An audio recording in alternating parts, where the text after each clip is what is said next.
सबका ध्येय होना चाहिए। अपने भजन का फल क्या? भगवत प्राप्ति। हमें प्रिया प्रीतम मिल जाए, हमें प्रभु मिल जाए, संसार चक्र से हमारा पिंड छूटे। बहुत हो गया इस झूठे संसार के खेल में। तो इस परमानंद की प्राप्ति, भगवत प्राप्ति, भगवत साक्षात्कार सबका ध्येय होना चाहिए। कम शब्दों में इसकी प्राप्ति का उपाय क्या है? जो शरीर से निष्काम भाव से परोपकार प्राणी मात्र की सेवा करता है, जो भगवत विग्रह भगवत भक्तों की सेवा करता है और खूब नाम जप करता है, कोई पापाचरण नहीं करता, उसको भगवत प्राप्ति हो जाती है। यही प्राणायाम कहते हैं।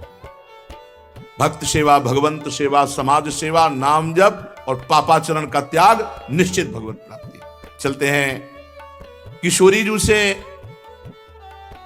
चंद्रानना सखी ने पूछा,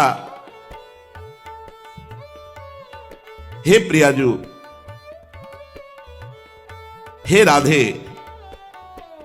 परम सौभाग्यदायक महान पुण्यजनक श्री कृष्ण की प्राप्ति कैसे होती है? प्रियाजू से पूछा। प्रियाजू ने कहा, बहुत जल्दी श्री कृष्ण की प्राप्ति कराने में समर्थ है श्री तुलसी महारानी जी। प्रियाजू का बताया हुआ उपाय, श्री वृंदा सखी, ये वृंदावन की अधिष्ठात्री देवी हैं। ये वृंदावन की पूरी व्यवस्था को देखती हैं। प्यारे जो के नित्य केली की व्यवस्था करती हैं। इनकी कृपा के बिना कोई वृंदावन में प्रवेश नहीं कर सकता। ये हमारी प्यारी जू की प्रिय सखी वृंदा सखी श्री तुलसी महारानी जी। चंद्रानना सखी ने कहा कि परम सौभाग्यदम राधे महापुण्यम वरप्रदम श्री कृष्ण श्यापि लभ्यर्थम, तो उनका तुलसी सेवनम मतम।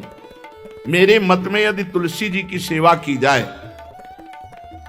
तुलसी जी का यदि स्पर्श हो जाता है, तुलसी जी का नाम कीर्तन किया जाता है, तुलसी जी को प्रणाम किया जाता है, तुलसी जी का वृक्ष लगाया जाता है, तुलसी जी को जल अर्पित किया जाता है और तुलसी दल से नित्य भगवत सेवा की जाए, बहुत जल्दी श्री कृष्ण प्रसन्न हो जाते हैं। प्रतिदिन जो तुलसी जी की भक्ति करता है, तुलसी का पौधा रोप करके तुलसी जी का सिंचन करना, तुलसी जी को तिलक लगाना, तुलसी जी को माला पहनाना, तुलसी जी की परिक्रमा करना, तुलसी जी को प्रणाम करना, वो कोटि सहस्त्र युगों तक ऐसा महान सुकृत होता है कि भगवान श्री कृष्ण के नित्य समीप रहता है जो तुलसी जी की सेवा करता है। जब तक मनुष्य की लगाई हुई तुलसी की शाखा प्रशाखा, बीज, पुष्प, सुंदर दल से तुलसी जी सुशोभित होती है, तब तक हजारों कल्पों में श्री हरिधाम में रहते हुए उसका कभी पुण्य नष्ट नहीं होता। जैसे एक दिन तो 1000 कल्प, 2 दिन 2000 कल्प, वो भगवान के नित्य धाम में महान सुकृत के बल से भगवत धाम में रहेगा, जो तुलसी जी का पक्का मान लीजिए। जब स्वयं में से तो तुलसी जी रोपण करके तुलसी जी का एक वन लगाया और रोज नवीन नवीन मंजरी तुलसी दल लेकर प्रभु के चरणों में, कहीं ना कहीं तुलसी जी की कृपा हुई। वृंदावन, ये वृंदा अधिष्ठात्री देवी वृंदावन की है, इनकी कृपा के बिना। हे चंद्रादने, संपूर्ण पत्रों और पुष्पों को जो उतार करके सम्मान पूर्वक पहले प्रार्थना करनी चाहिए। हे वृंदा देवी, हे तुलसी जी, भगवान श्री हरि की पूजा के लिए या प्रियाजू की पूजा के लिए हम आपके कुछ मंजरी, कुछ दल लेकर के सेवा करना चाहते हैं, आप कृपा करके मुझे दीजिए, और फिर उतार लें। ऐसे नोचना नहीं, बहुत सम्मान से, बहुत प्यार से, तो तुलसी जी प्रसन्न होते हैं। जो मनुष्य तुलसी दल से श्री हरि की पूजा करता है, कोई भी पाप उसका स्पर्श नहीं कर सकता। पूर्व में किया हुआ कोई भी पाप उसको दंड नहीं मिलेगा, जो तुलसी जी की आराधना नित्य करता है। अब इतना जल भी ना चढ़ा दे, माल पुण्य हो जाए और तुलसी जी अंतर ध्यान, अनुकूल जल, जैसे मान लो गमले पे हैं तो इतना बड़ा तांबे का रोज उससे अब भर के लोटा चढ़ा दोगे, 2-4 दिन में अंतर ध्यान हो जाएंगे तुलसी जी। बहुत विवेक से जरूरत है, मतलब भारी पुण्य होगा। अब इतना बड़ा लोटा रोज जल चढ़ाओगे तो 2-4 दिन में पीली होके अंतर ध्यान हो जाएंगे। इतना जल, अनुकूल जल चाहिए। एक तांबे का छोटा सा दिया, रोज डालो, उसमें कोई फर्क नहीं। और गमला उठाकर धूप में विराजमान करो। सेवा का मतलब क्या है? जो तुलसी जी को जल अर्पित करके तुलसी जी की सेवा करता है, हरि चिंतन करता, कभी कोई पाप उसका स्पर्श नहीं कर सकता। 100 भार सोना, 400 भार चांदी का जो दान करने का फल होता है, वो एक तुलसी दल उतार, जो अपने द्वारा लगाई हुई तुलसी दल, वो हरि के चरणों में अर्पित करो। ये 100 भार सोना और चांदी बराबरी नहीं हो सकती। कितना महत्व है। जो रोज तुलसी दल चयन कर, द्वादशी को ना चयन करे, द्वादशी को मतलब बहुत बड़ा अपराध लगता है तुलसी दल का, इस मतलब तुलसी के वृक्ष का भी स्पर्श न करे। प्रणाम नमस्कार दूर से, एक भी दल नहीं टूटना चाहिए। द्वादशी को ऐसा हमने महापुरुषों से सुना है कि मंजरी और पत्र उतारना ये ठीक नहीं, बिल्कुल नहीं ठीक है। ब्रह्म हत्या का फल लगता है, अगर जो पाप लगता है अगर कोई द्वादशी को तुलसी चयन, बहुत सावधानी से। जिसके घर में तुलसी का बगीचा होता है, कई पौधे होते हैं, उसको कहीं तीर्थ जाने की जरूरत नहीं, उसका घर तीर्थ है जिसके घर में तुलसी के पौधे हैं। और यमराज कभी उस घर में किसी भी मरने वाले को लेने नहीं आएंगे। जिसके घर में तुलसी, लगा लो भैया तुलसी लगा लो घर में, काहे को यमराज को आने दोगे। सबके घर में तुलसी, कितना सुंदर पहले था। घर में आंगन होते थे, आंगन में एक बहुत बड़ा, और फिर उसमें तुलसी जी, और फिर उसमें 2-4 नर्मदेश्वर और शालिग्राम ऐसे, और फिर घर का हर व्यक्ति जल चढ़ाना, प्रणाम करना, नमस्कार करना, 4 पर। कितनी पवित्र पद्धतियां हमारी थी।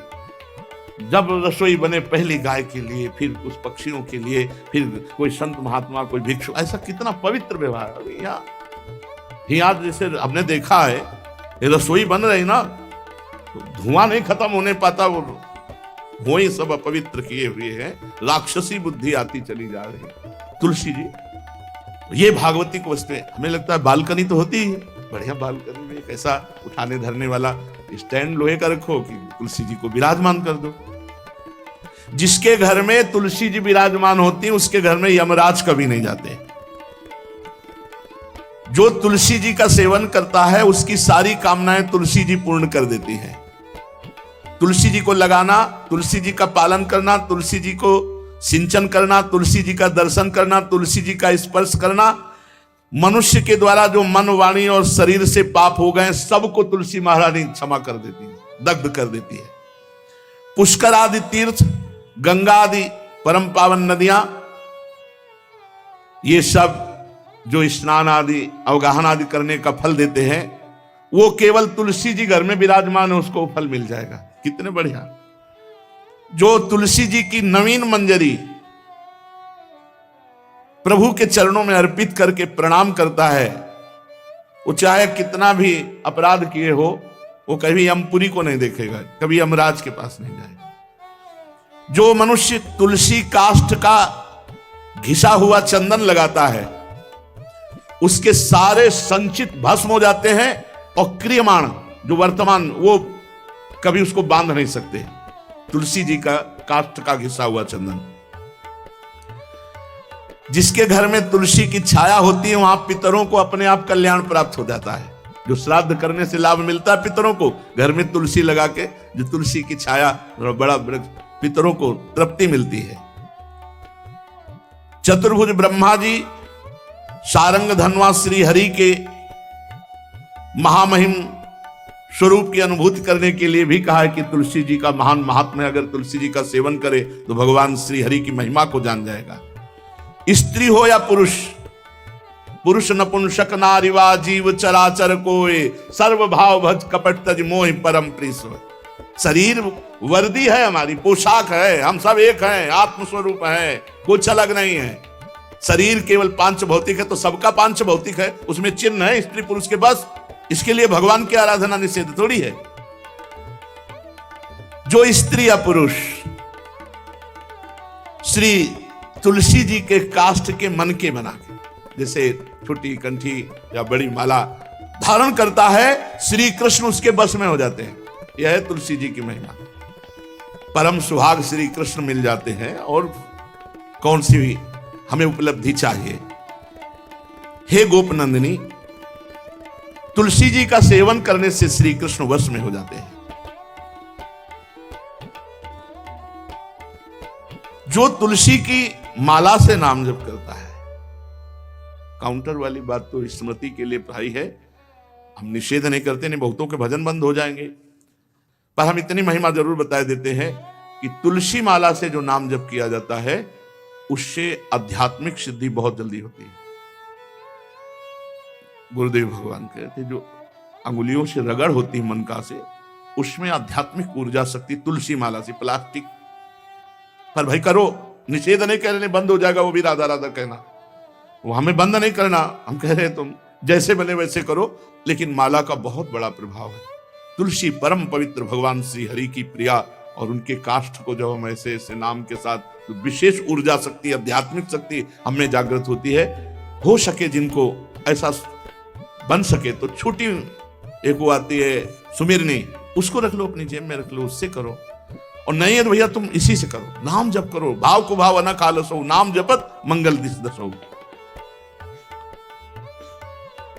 सुंदर सुंदर तुलसी जी के वृक्षों के समीप बैठ करके जो अनुष्ठान किया जाए वो बहुत लाभदायक।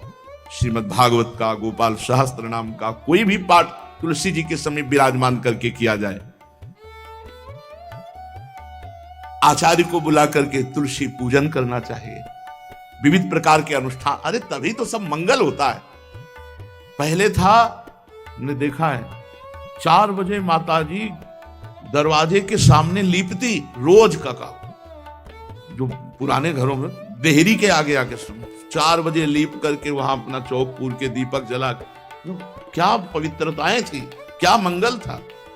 जब किसी को निमंत्रण दिया जाता था सबके पैर धोए जाते थे, सुंदर बिछौना बिछा करके, और उसमें बैठ कर पत्तल और रज के सकोरा कुल्हड़ ऐसे भोजन पाया, कितना पवित्रता।